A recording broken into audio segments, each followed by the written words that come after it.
A week from this coming Saturday, the Washington State Cougars will welcome the Idaho Vandals to Martin Stadium in Pullman to kick off the new college football season. And that's a game that you can watch on Saturday, August 30th, right here on ARC Seattle. Once again, former WSU quarterback Ryan Leaf will be part of the broadcast team for CW Sports. And I chatted with Ryan about how he's preparing for the upcoming season, what he expects to see during this new Jimmy Rogers era at WSU, and his predictions for the Pac-12's future. How do you prepare for this time frame?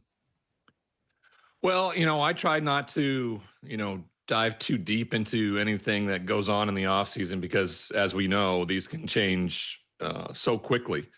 Of course, the new addition of the new head coach in Pullman. Yep.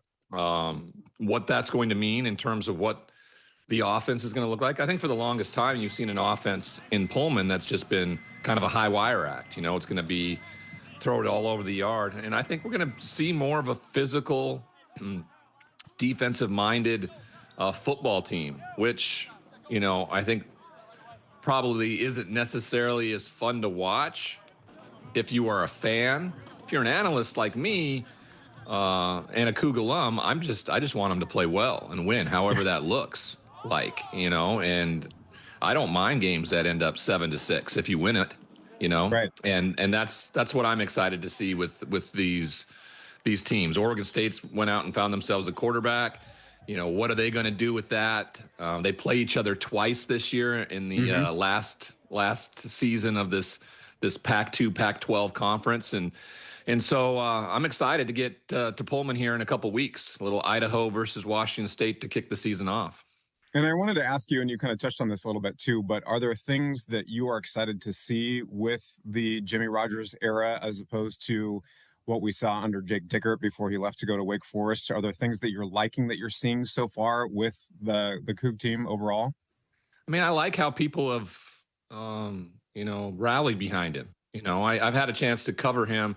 I called his national championship a couple years ago in Frisco against the University of Montana. Really thought he was a locked-in coach. I think my first goal as an analyst when meeting with him is to try to get him to smile. The thing about me is, like, when I was on the football field, it was hard to get me to smile. But when I was off it, I smiled. It seems like he's locked in, like 24/7. Okay. Former linebacker, kind of just a, get under your skin type of guy. Maybe that's his. He's intense, I think is the way to put it. So I don't mind that. I don't think anybody else would mind that too, especially if you're winning. If you're not, I don't know. That might start to rub people the wrong way, but we'll find out. I wanted to talk to you a little bit about what we're seeing with the Pac-12 a little bit. Obviously, there's been some changes again since we last talked about a year ago. Do you think we're done? Are there going to be some more additions to the conference? When do you think those are going to happen? How do you think things are shaping up in terms of the Pac-12 conference thus far and what maybe is to come? Okay, so this was always the plan, right? Oregon State and Washington State were never at any moment looking to join another conference. So if you thought like maybe they would somehow hope to jump into the ACC or something like that, no. When they got left for dead and Teresa Gould took over, she made it very clear to them that they were going to build something with those two programs and with the Pac-12 brand because it still meant something. And it clearly did, because not only did she go out and recruit Gonzaga to come in as a men's basketball team, but she recruited another 6 universities with their football programs to make it an eligible conference heading into 2026. And so I think it's really special what she's done. She's put the Pac-12 back on the map. It's given my alma mater and Oregon State, 2 teams that, like I said, were left for dead, a better chance at the college football playoff on an annual basis that they ever had in the Pac-12 conference. So it's worked out pretty darn well for them. They got an incredible media rights deal with the likes of CBS, the CW.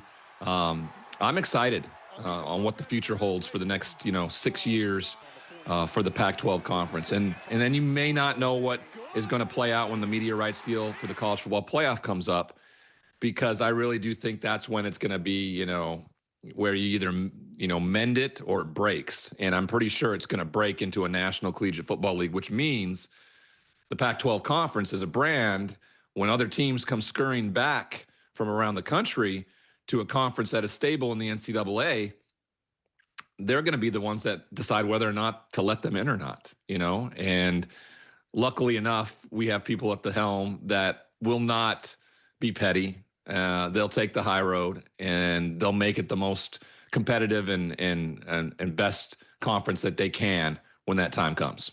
So do you think if that breakage happens, Ryan, and some of those teams start pedaling back a little bit, that could potentially work to the Pac-12 conference's?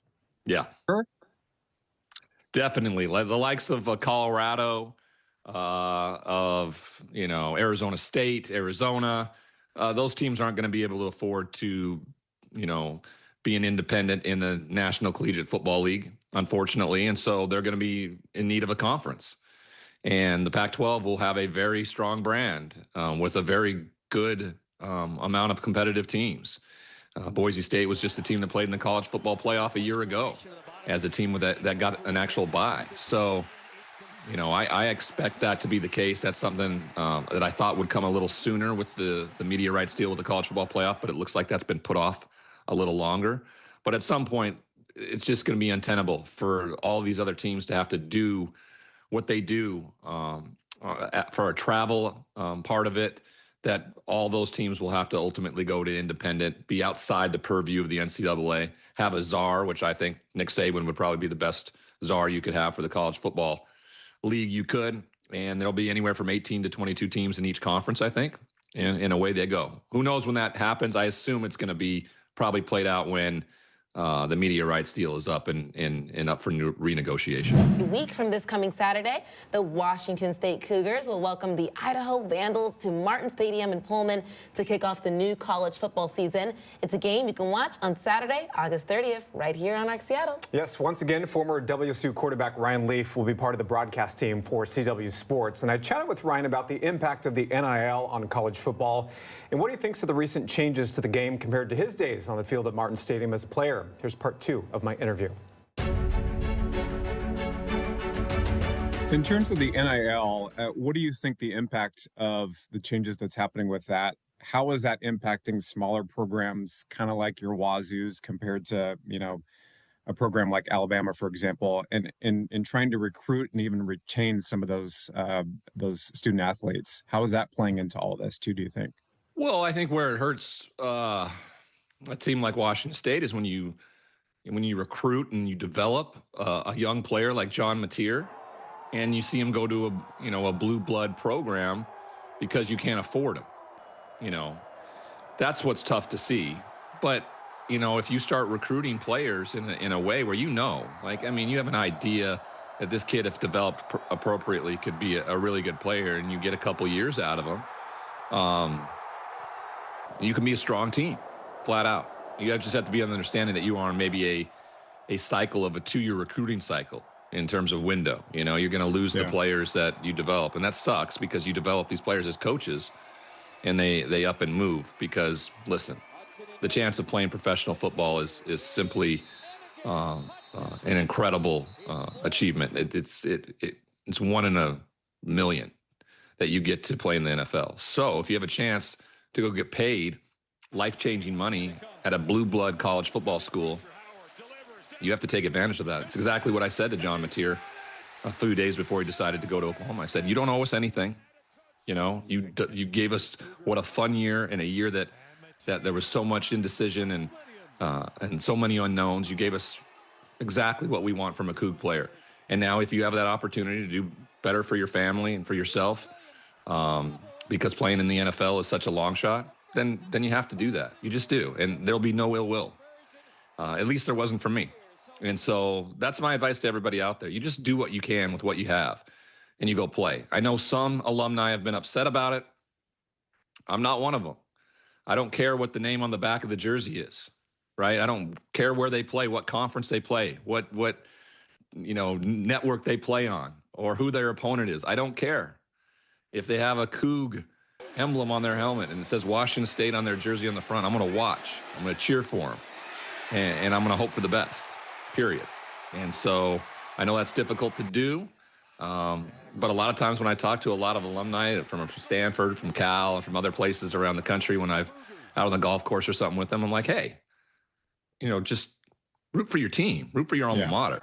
Yeah. You know, I know you want to know the guys and see the development, and they leave, you feel like let down or something like that, but then cheer on the next guy, right? You're going to watch them. You're going to cheer for them anyway, because that's your alma mater. That's who you are. When they're on TV, I don't care if they won one game the year before, if they won 10, I'm pulling it up and I'm recording it on my TV so I can watch it later. That's just how it works. How good of a job do I have that now I get to go and call, 4 or 5 of them a year? That's a pretty special thing for someone who's an alumnus of Washington State. Yeah, absolutely. When you think back to, the time that you played at Wazoo, and I know it's been some time since that happened, what do you make of the changes that you've seen within college football over these past couple of years? Do you like what you see? Was it bound to happen, do you think? Where do things stand with you right now in terms of what you're seeing overall with the game on the college level? Again, it's just a simplistic way of dealing with it. And in my eyes, it is what it is. Whatever the rules are this year or whatever they are next year, that's just how it is. And so I'm going to go and I'm going to watch and I'm going to analyze whatever it is that's out there. That's all you can do. If you want to complain about it, it's just going to take away from your fun. The innocence of college football, regardless of whether or not they're being paid right now. Once they step on the field on Saturdays, the atmosphere of a college campus in a football game still has something different than what the NFL game brings. There's just more of a corporate, sterile environment when NFL games are live events. Where college live events are still something pretty special, in my opinion. And so I think that continues. And again, lucky for me, I get to step into stadiums every Saturday and be a part of it. Yeah, especially a different feeling when you step on Gisa Field at Martin Stadium, right? It is. It's a good feeling. Yes, it is. Go Cougs. Thank you much, Ryan. Appreciate it. Always good to chat with you. Keep it short and have a blast this season. Looking forward to watch. I will. I appreciate it. Go Cougs. Go Cougs. Go Cougs. And I love that those games are right here. I know, right here on the CW. So again, you can watch the Cougs battle the Idaho Vandals on Saturday, August 30th. Not this Thursday, but not this Saturday, but a week from this Saturday, right here on ARC Seattle, home of the CW. Kickoff is set for 7 p.m. for that game. And my biggest takeaways from my conversation with Ryan are this. Certainly there's been a lot of changes with college football, specifically the Pac-12 in the last couple of years. And certainly when all those schools left to go to different conferences, leaving just Wazoo and Oregon State, Cougs were like freaking out, being like, what's going to happen to us? But we're in good hands, according to Ryan. And certainly there's going to be more changes to come. I don't think we're done with some of the changes that we've seen in college football. And who knows if we'll get to kind of like a National League type situation. But we're in good hands right now. And he has some good thoughts about the Jimmy Rogers area in Pullman. Some good thoughts. So you think you're going to go to a game? I hope so. It's been a couple of years, so I need to get back out there. The energy looks great from what I've heard from you, Holly, Kelly. I can tell those games are good ones. Nothing like it.